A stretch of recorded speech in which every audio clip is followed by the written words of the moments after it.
อรุณสวัสดิ์เช้าวันนี้อากาศดีๆในเช้าวันใหม่พุทธสถานวัดโป่งชัยตำบลบ้านสาอำเภอแจ้ห่มจังหวัดลำปางวันนี้หลวงปู่ไปบิณฑบาตกลับมาแล้วค่อยๆเดินไปตอนนี้สายแล้วเนาะตัวที่ขึ้นตัวที่ขึ้นบนนู้นขึ้นอยู่สูงแล้วก็ต้องไปบิณฑบาตก็ต้องไปคือเป็นกิจของสงฆ์ออกรับบิณฑบาตจะมีศรัทธาสาธุชนใส่ไม่ใส่นะอันนั้นก็เป็นอีกส่วนหนึ่งแต่กิจของสงฆ์ต้องออกไปกลับเข้ามาในวัดก็พบกับความร่มรื่นร่มเย็นภายในวัดน้องเหมียวน้องไก่เงียบเลยน้องไก่ไปน้องไก่ไปหากินอาหารจากธรรมชาตินั่นสวนที่พี่นางสยานปลูกมันนั่นปลูกมันสำปะหลังดินที่เขาไถพรวนใหม่จะมีอาหารจากธรรมชาติมีแมลงอะไรต่างๆขึ้นมานะนี่ที่วัดนี่ก็หญ้ารกหญ้ารกที่วัดถึงนู้นถึงต้นไม้ใหญ่ๆนู่นก็หน้าฝนก็เป็นอย่างนี้นะหน้าหญ้ารกหน้าแรงก็เป็นแห้งแล้งใบไม้ร่วงธรรมดา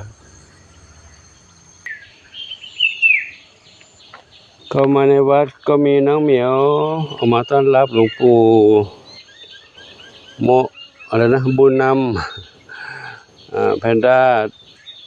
หนวดแพนด้าหนวดแพนด้าดำขาวหนวดจินตลามาแล้วนวราชอยู่ไหนลูกจินตลามีคู่ซีใหม่แล้วเหรอมีคู่ซีใหม่เป็นบุญนำแล้วเหรอบุญนำแพนด้าหนวดก็เข้ากับเขาได้ดีเข้ากับบุญนำได้ดีเมื่อวานไล่กับน้องเฮงและเดี๋ยวขอเดินถ่ายน้องเหมียวให้กับทุกท่านได้รับชมกันนะมีใครเดินมานี่อีกท้องอ่อนทางนี้ท้องอ่อนอยู่ตรงนี้ท้องอ่อนสีลูก4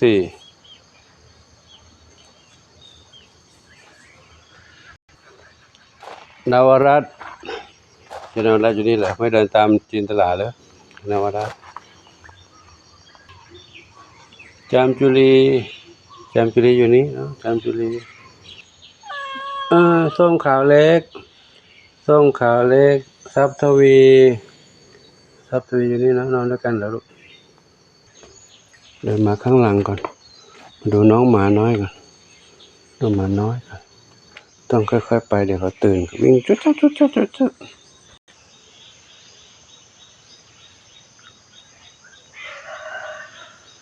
หมาน้อยหลับกันอยู่หลับเงียบเลยไม่ได้ยินเสียงหลวงปู่นอนหลับกันสบายเลยเราค่อยๆพูดที่เขาได้ยินนะตื่นมากันอุ้ยเริ่มตื่นแล้ว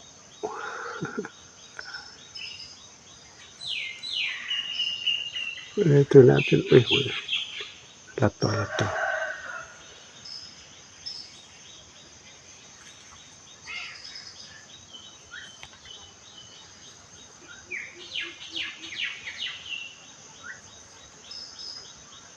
แกอยู่ในห้องน้ำเนี่ย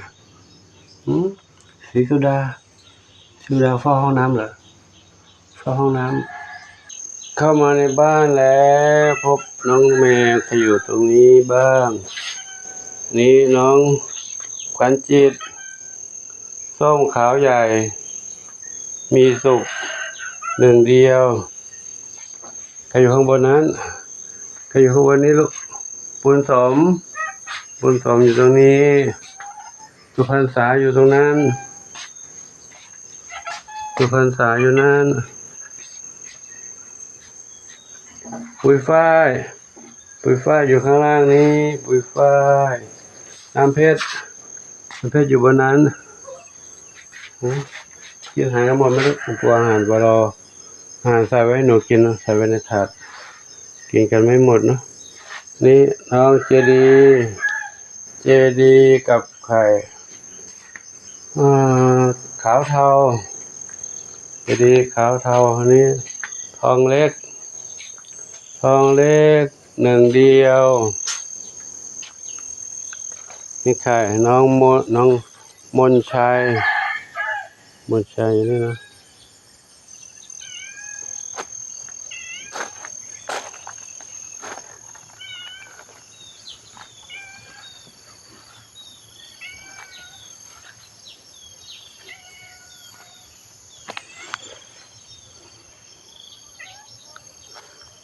กระต่ายน้อยเดินไปเดินมาวิ่งไปวิ่งมาในบ้านกินหญ้ากินอาหารเม็ดหญ้าแห้งหญ้าเปียกนี่หนึ่งกระต่ายวิ่งไปวิ่งมาวิ่งตามหลวงปู่แล้ววิ่งตามหลวงปู่ด้านนี้หนึ่งกระต่ายอยู่ไหนด้านนี้หนึ่งกระต่ายอยู่บนนั้นอยู่บนกล่องนั้นอยู่บนกล่องโน้นกอไก่อยู่ข้างนอกโน้นกอไก่อยู่ข้างนอกกระต่ายอยู่ข้างในนี้จิ๊บ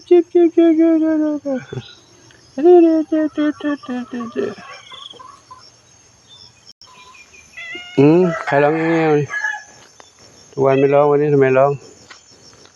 ทำไมทุกวันไม่อ้อนวันนี้ไม่อ้อนหลวงปู่เพชรดำน้อย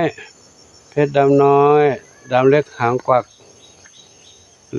อันนี้ดำสนิทอย่างนี้นะ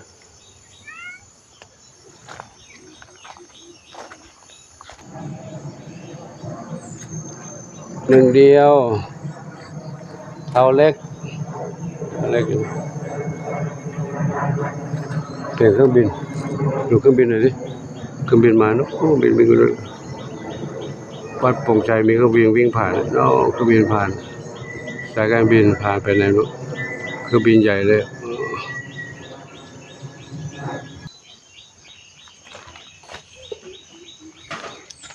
สีหน้าส้ม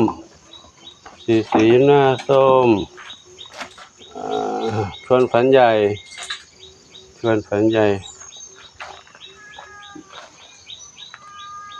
มะลิน้องมะลิพิกุลใครอยู่ข้างในนี้นี่น้องอะไรลูกน้องกุหลาบกับชบาอยู่ในนั้นก่อนลูกเลยอยู่นั้นก่อนเดี๋ยวได้เวลาไปทำหมันก็ทำหมันแล้วค่อยออกมาลูกนะถึงเวลาอีก5-6 วันข้างหน้านี่ลูกเลย5-6 วันข้างหน้านี้จะไปทำหมันแล้วเนาะได้โอกาสทำหมันแล้วมีผู้ใจบุญเมตตาแล้วเนาะน้อง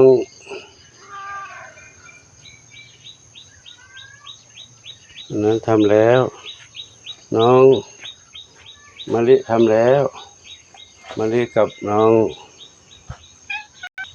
พิกุลทำแล้วเนาะเดี๋ยวมาทางนี้ก่อนเลยมาดูน้องเล็กผลไม้ทั้ง5ก่อนสิดูผลไม้ทั้ง5ก่อนเป็นไงบ้างผลไม้ทั้ง5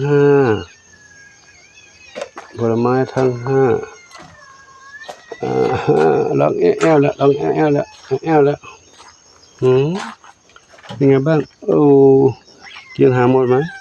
กินหาไม่หมดจะออกมาเหรอลูกยังไม่ออกลูกรอวัคซีนเข็มที่2กันเนาะวัคซีนเข็มที่2กระตุ้นเข็มที่2กันเนาะตอนนี้อยู่ในบ้านด้วยก่อนนะลูก5ผลไม้น้อยหนาพุทรามังคุดละมุดลำไยอยู่นี่เราเลยกระต่ายน้อยครั้งนี้2กระต่ายน้อยน้องมะลิ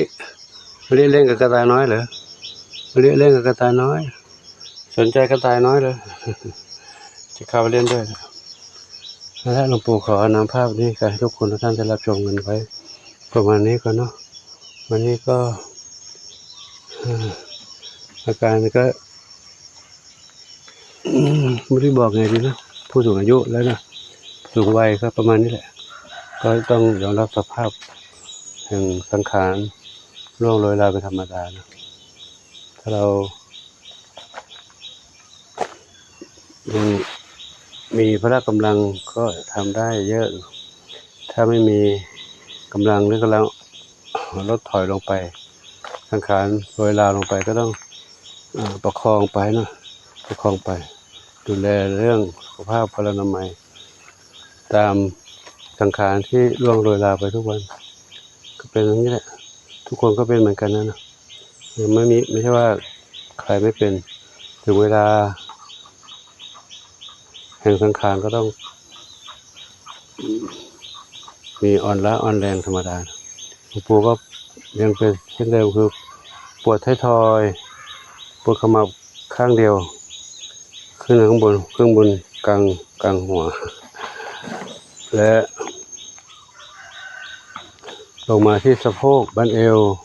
ด้านซ้ายสะโพกขาซ้ายเริ่มจะไม่มีแรงอ่อนแรงนะขออนุโมทนาทุกท่านที่รับชมและทราบเรื่องราวต่างๆของน้องเหมียวอาจจะได้ทักทายน้องเหมียว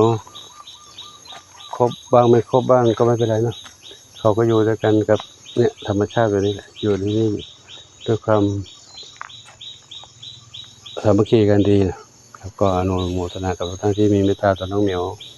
น้องหมาน้องเต่าน้องกระต่ายน้องไก่ขอให้ส่งผลบุญทุลายจงอำนวยพรทุกคนทุกท่านพบความสุขความเจริญมีความสุขกายสุขใจปรารถนาที่ใดก็ได้ทุกความมุ่งมั่นปรารถนาทั่วกันทุกคนทุกท่านเถิด